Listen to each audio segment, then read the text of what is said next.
Not much may come to mind when you think of the name Mazda. Many of you might not think of anything other than the fact that it's a company that makes cars, right? Some of you may know Mazda because they may have had the best slogan for advertising their cars. That's right, I'm talking about those Zoom Zoom commercials. And a select number of you, well, you'll think of a very special sports car from the 90s, the Mazda RX-7. Sadly, however, that's pretty much all that might come to mind when you think of the Hiroshima-based company. That's because Mazda has always been in the shadow of its bigger competitors from the land of the rising sun. The likes of Toyota, Nissan, Honda, heck, even Suzuki is somewhere in there. Mazda's main problem is that their flagship cars for the masses have always failed to capture the respect and the admiration of the public. Cars like the Honda Civic and the Toyota Corolla, these are household names all over the world, bywords for reliability and great value.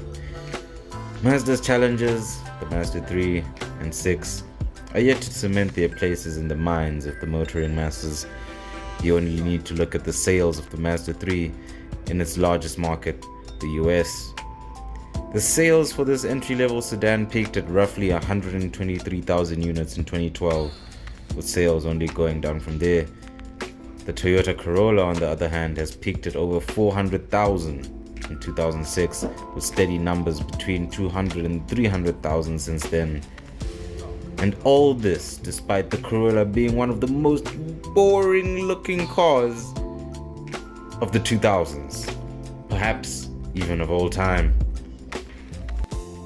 So then, Mazda. Why should we pay attention? Well, firstly, in the early 2000s, Mazda, they had a bit of a rethink.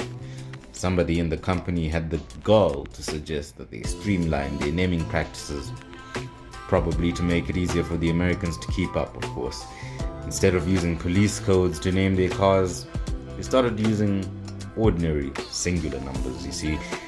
Sort of like when Mercedes put the letter before the numbers, so that the Mercedes 200E simply became an E-Class.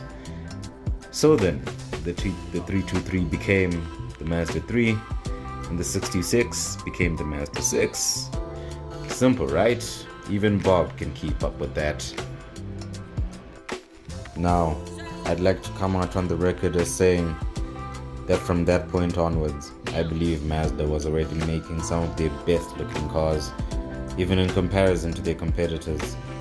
I mean, the 2004 Mazda 3 was a very handsome looking thing with a very sporty kind of aura. What's even better, they released a hatchback. Even better than that, they released an MPS hatchback. A car with its own niche fandom, and honestly, it was awesome. There was also the RX-8, a beautiful looking thing, a work of art. And if you don't believe me, well, I think a man called Richard Hammond made a case for it. This was only the beginning of what would become the beautiful flowering of the Kodo soul of motion design philosophy. And this design philosophy has been hitting them out of the park lately, across the range, from the Mazda 2 to the 6 to the CX series. They have some really good looking mid-size SUVs that are also affordable and practical.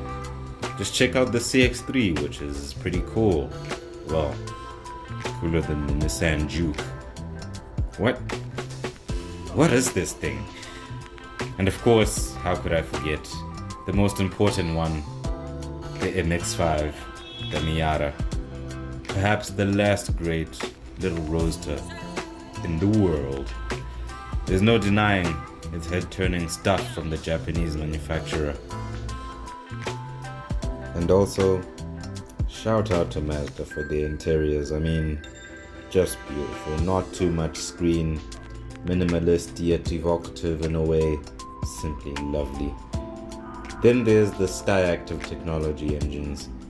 I just want to point it out here that we live in a world where it's the turbo way or it's the highway. And Mazda, they took the highway. Manufacturers all put their money on tiny turbos to get more zoom out of their tiny engines, but like the true petrol heads that they are, Mazda have resolutely continued to advance the cause of naturally aspirated engines, trying to make them leaner and meaner. Sure, it does not mean much now, but over time it might be key, especially for those looking for something different. Something with a little more naturally aspirated zoom, if you get what I'm saying. You know, when you think about it really, overall when people ask you what you're driving these days, if you have to say a regular old Corolla or an Accord, you give the impression that your tastes are as bland and uninspired as a geography teacher's wardrobe. They took the easy way out. Well, that's it for today. From Private School Tab, guys, thank you so much for watching this video, and please like, subscribe, and share.